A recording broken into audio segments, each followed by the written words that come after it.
Have you ever had a moment where you just stop and realize how completely absurd your life currently is?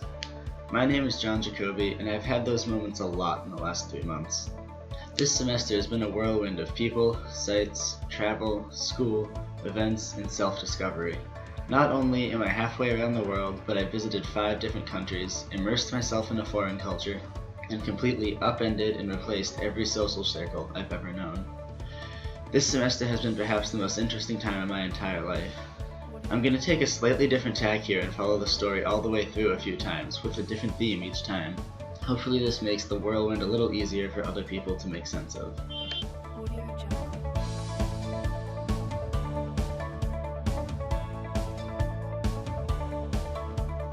I was glad from the first second that I heard we would be participating in service learning in Greece.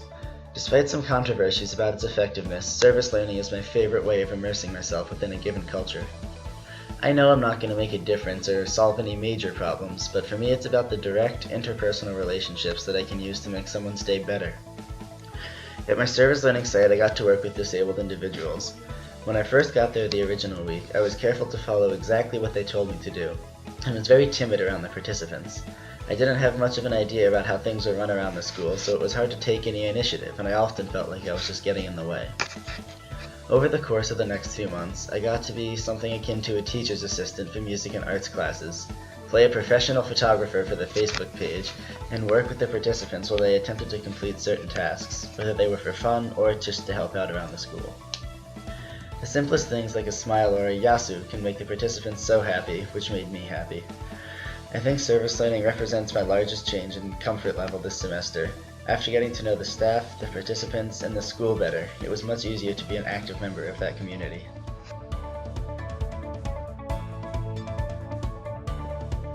I have a travel bug. Always have, and I hope I always will. It's a way to force me out of my comfort zone. My first travel experience this semester was over fall break. It took me to Brussels and Amsterdam, which turned out to be 2 of the most beautiful cities I've ever seen. As soon as the train pulled up to Central Station in Amsterdam, it felt like I'd been transported straight back to the Renaissance. In addition to fall break, I also traveled to Rome over Polytechnic weekend. There I got my fill of history nerd attractions as we saw the Colosseum, the Pantheon, the Roman Forum, Trevi Fountain, Palatine Hill, and the massive churches of the Holy Roman Empire. There was a moment I'll never forget sitting in a main city square in front of the Pantheon, listening to a street performer's acoustic guitar, when the moon suddenly appeared from behind the clouds above the Pantheon. I used the following weekend to go to Cyprus by myself, where I think I fell in love with solo traveling. I was able to do what I wanted, when I wanted. I stayed in Paphos, the capital city.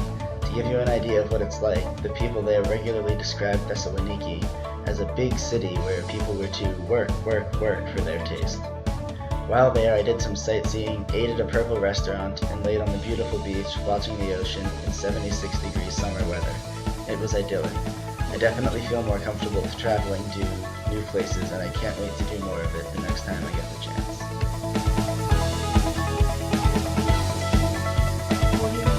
But of course, more than any of the things that I did, what was more important about this semester was what was happening in relation to myself. I'd say I grew a lot this semester. It's the longest I've ever been away from home, so I felt a sense of independence and self-reliance that I never really have before. A lot of having to make new friends was really anxiety-inducing for a while, but eventually I got used to it. I'd be lying if I said I had to grow academically. I'm afraid for how much worse the home campus workload will be. At any rate, I'm glad I was able to have this perspective and experience.